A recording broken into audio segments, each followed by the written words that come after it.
Assalomu alaykum. Bugun Makkada 3-kunimiz.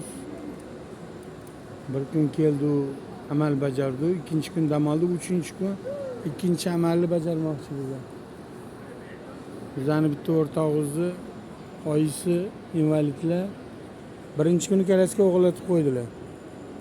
Endi mana yana boshqa kalasiga olishdi. O'shani endi nima qilamiz? O'sha gostinitsa tashlab kelamiz. Devatuvdi, men olib ketamiz deb, men poylab o'tiraman, keyin sizlar meni poylab turasizlar dedim. Mana men shularni poylab o'tirman. Hozir Murod, Ma'pirat, Iroda kirib ketishdi. Men ikkinchi etajdaman.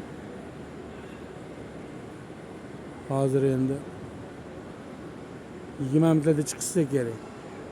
Odam kam, mana ko'rinyapti, tosh ichkarida ko'rinyapti. Bu ikkinchi etajda katta aylana, juda katta aylana. Bu ertalabki o'tirganim 3-etajda. Bu ikkinchi etaj. Ikkinchi etajdan ko'rinish to'siqlari ko'p ekan. 3-etajdan yaqqol ko'rinib turuvdi. Lekin bu yerda aravada tavof qilsa bo'lar ekan.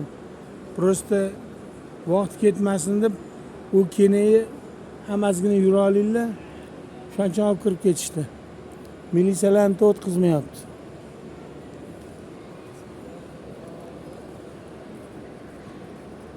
Aravani o'tkazmayapti. Arava o'tkazsa tiqilib ketadi.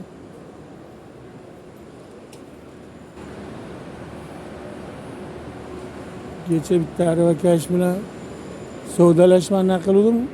Yolg'on gapiryapti deb o'ylasam, yolg'on emas ekan. Men aravada tavof qilayotganlar, prosta katta krugdan aylanar ekanda. Mana shu aravakash aravada yurish 200 real. 200 reali bu $60 degani. $60 atrofida. Qimmat juda endi yarim soatlik ishga. Endi o'shaning uchun bola ham yaxshi bola, o'shaning uchun anaqa yuz kelmadi. Onasiga shunchalik qaryapti, uni ko'rib men xursand bo'lib ketyapman. Onajon deb gapiradi. Malades, zo'r bola ekan, oti Bobur. O'sha bola yaxshiligidan yordam bergim kelib ketdi. Juda yaxshi bola. Malades. Menga yoqdi. Birpas o'zim ham dam olaman. Keyin men kirib Murod bilan tovoq chiqaman. Men bitta o'zim bo'lsam, hech kim poylamasam 15 minutda qilib bo'lsam kerak. 20 minutda qilib 3 minutdan bitta kruk 3 minutdan ketsin. 2 minut namoz o'qi 25 minut bo'lar ekan. Xudo xolasa. Yana qilaman.